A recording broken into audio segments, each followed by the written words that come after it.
What's up, guys?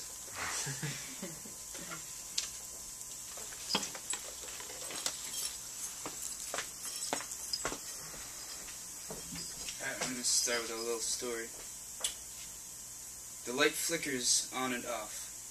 Sometimes there's a boy with a black eye sitting in the corner with his legs drawn to his chest and his arms around his knees. He looks at you and sometimes he smiles, but mostly he doesn't. Then the lights flicker, and when they turn back on, he's gone. Sometimes he is colorless. Sometimes he opens his mouth as if to speak, but then the lights flicker, and he is gone.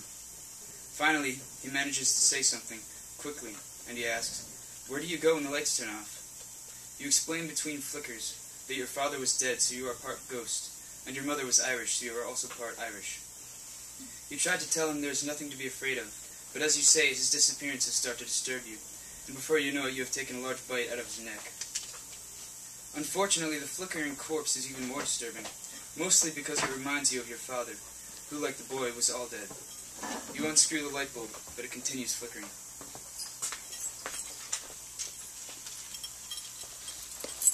Dry soup. Today, you watched children leaving a dairy farm. A greasy woman with dead flies from your memories. A total wash. You've 2 shiny pockets, dry soup, and almost enough left.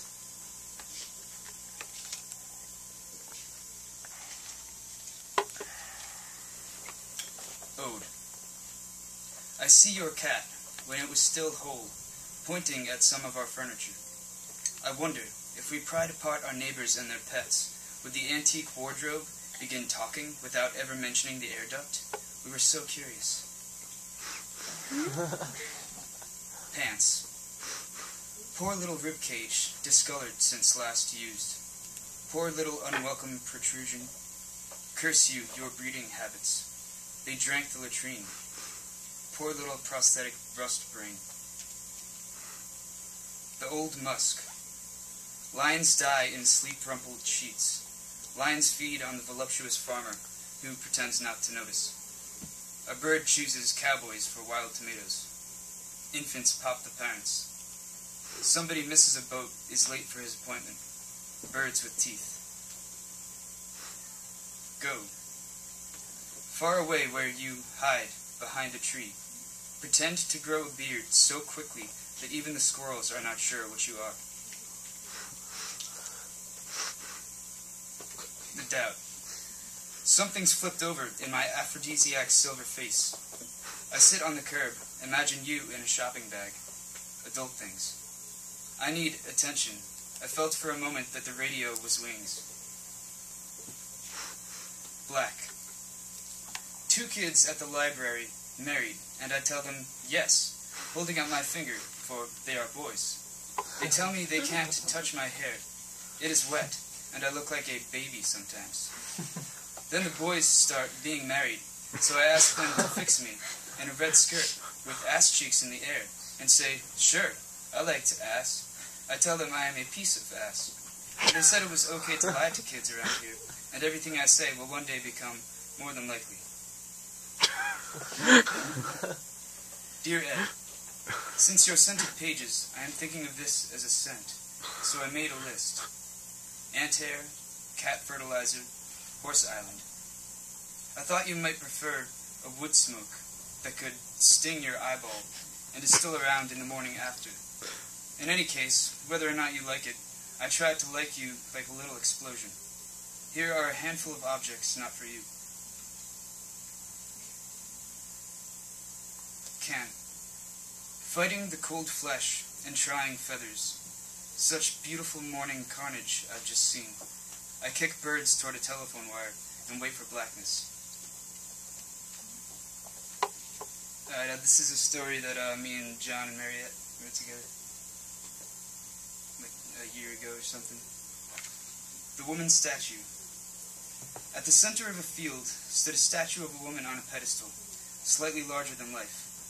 The kids who played in the field sometimes climbed on it, until one of them pressed his head against hers and heard her breathing, felt her breath against his cheek. After that, they all stayed a good distance from the statue, and when they talked about it, they whispered, in case it could hear. They got scared when one of the kids ran out at night and carved a mustache on the statue's upper lip. The kid came back with the skin rubbed off on his fingertips, and everyone was surprised by the blood. After that, nothing happened. The kids who played in the field moved on to playgrounds, then to jungles. They hollowed out some trees and lived inside them. From then on, breathing was like a dream once forgotten, a childhood statue. Until the day a woman came. Her face resembled the statue's. She peeled the bark off the trees, and the children breathed new air. "Are you our mother?" they asked. "No," the woman said. "I'm just gathering firewood." Mexico 2000. You arrived with a deer to solve it and plead with it, slept with it in attempt to unlock the antlers. Graffiti perversions and I neglected my health. I feared secrets, not to kill or be killed.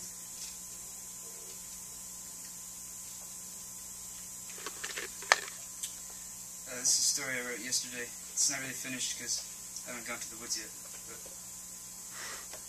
today the trees are people you can't remember. The creatures in their hair designed purely for maiming. You lie beneath a tree and it spits in your face. I breathe in and my lung crinkles like a plastic bag. The junk drawer is extending into certain arteries.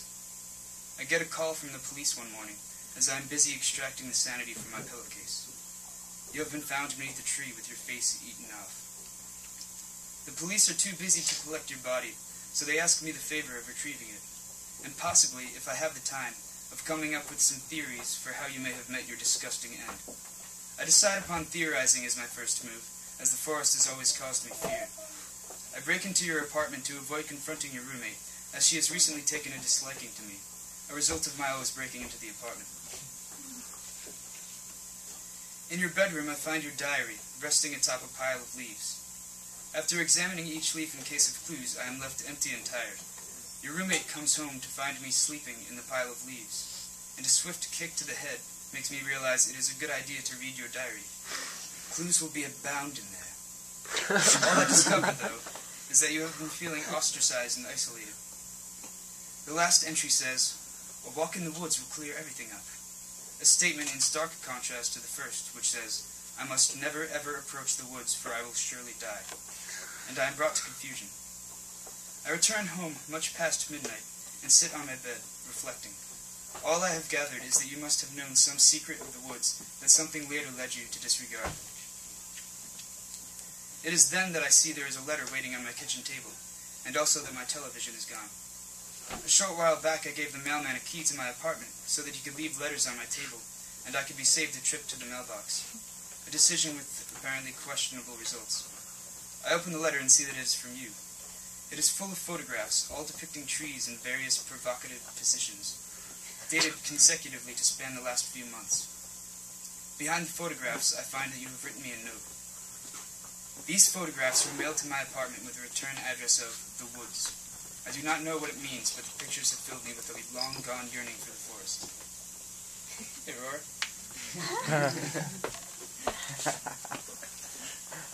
Alright, I'm going to finish with a series of autobiographies that I wrote for other people. First one is Autobiography of a Germ-Ridden Hollow Lycanthrope. Either end is a patch of eye water. Expert at bed makings and laugh sounds, I carved a pretty good bloodletting into the off chance of my life. The only working eyes on the planet. I can see my baby videos in the air that turns. I'll carry past submersion, make an alphabet of spots on the wall. I made and took heart attack noises, but never stayed up past dawn. The sun has a nursing drive in my first umbilical cord. It's the gardens in green suburbs gave away dewy chills, under a bush by the window and talking all night.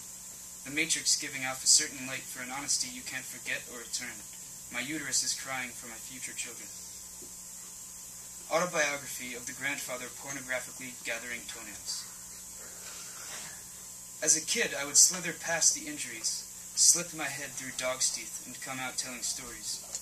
My pain down waterfalls is broken necks to take back, a way to offended, though I lived in twins a long time. Most comfortable as a ghost, wanted and taken transparency. Small, sharp punches from the inside. I think my face only relaxes when I'm falling off a cliff. Autobiography of the Unknown Sergeant. I have only a couple thoughts left over. My corner is to hoard those thoughts, rat-like and second-born, till rot and the first one take it back.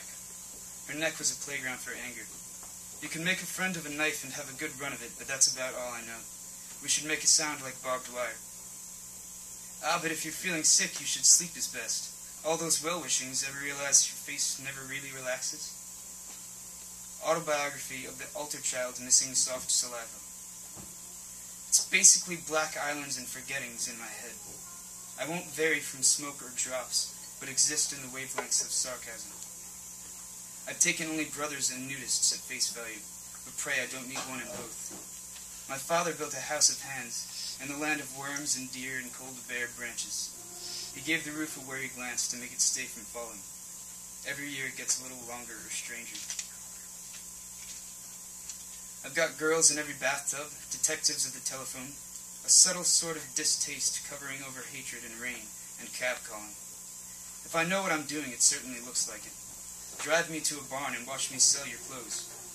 When I was born, I wore a wreath of mathematical and scientifical heritage, but sold it in the haircut of disappointment. I made a pile of words and rolled around for the years I was most incensed. Came out a lot less brotherly in standstills, and a lot more sisterly in walking, but related by a single strand of hair. That's all.